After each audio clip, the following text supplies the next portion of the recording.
Now we will look at the Battery Box Premium LVS. The modular concept is similar to the HVS HVM. However, here the modules are connected in parallel, so the voltage stays at about 50 volt regardless of the module quantity. One module has 4 kilowatt hours capacity, and up to 6 modules, so 24 kilowatt hours, can be stacked in one tower. Up to 16 LVS towers with a maximum of 4 modules per tower can be connected in parallel to achieve a maximum capacity of 256 kilowatt hours.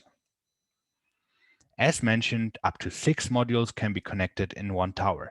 However, it is only the case in a single tower configuration.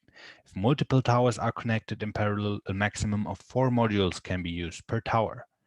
Unlike the HV systems, in the LVS, also towers with different module quantities can be put in parallel, like shown here for a tower with 4 and with 3 modules.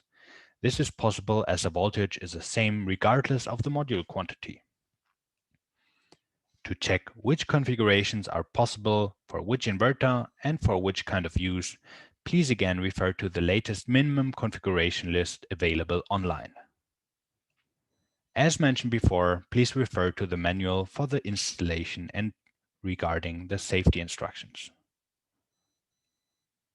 At the Battery Box Premium HVS and HVM, the LVS has the same protection rating of IP55. Also, the temperature requirements are similar. For one LVS, 4 different pieces are required that come in different packages and have different part numbers to be ordered. The special LVS DC connectors in the correct size for the cable, the LVS PDU that also includes a base, the LVS modules, and the premium LV BMU. The premium LV BMU is the same for the LVS and the LVL product.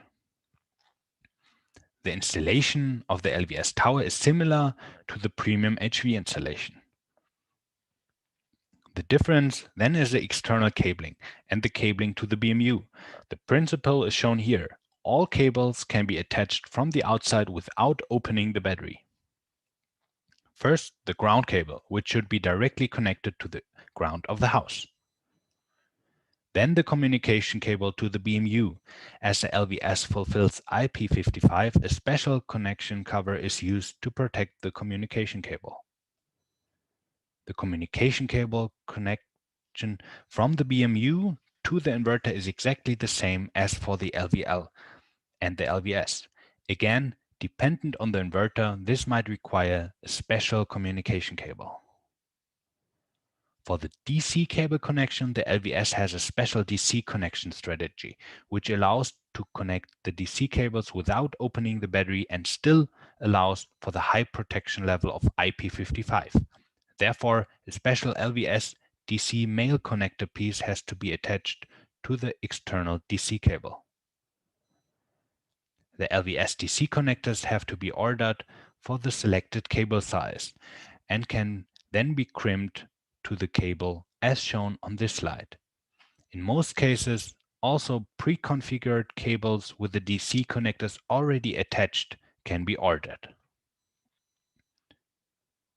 Then the DC cable connection is as simple as pushing the DC cables into the LVS PDU as shown here.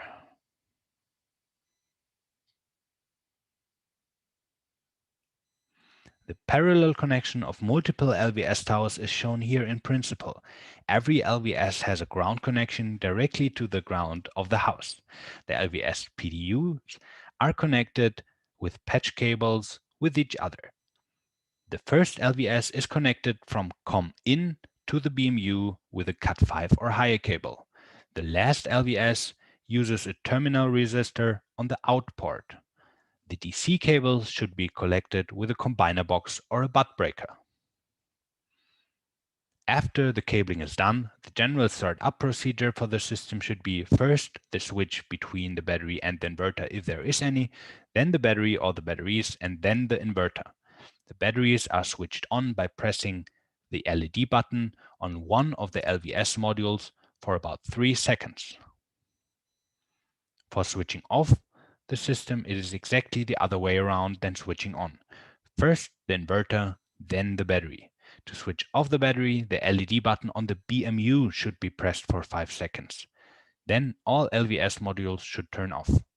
As for the other premium batteries, if there are problems with the system and it cannot be put into full operation, it is very important to always switch off the batteries completely before leaving the system.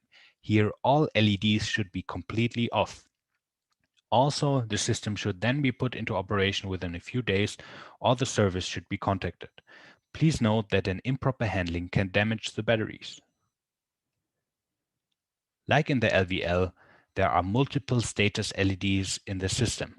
One for the system status on the BMU and an individual LED on each battery module. This way, the status and possible error codes can be seen easily. Again, please refer to the manual and the service guideline for the meaning of the blinking. The update and configuration is the same procedure as for the other products. Make sure you use the latest app and firmware version. The BMU firmware should be version 1.20 or higher. To allow for remote updates and service, please also always install a direct internet connection of the battery.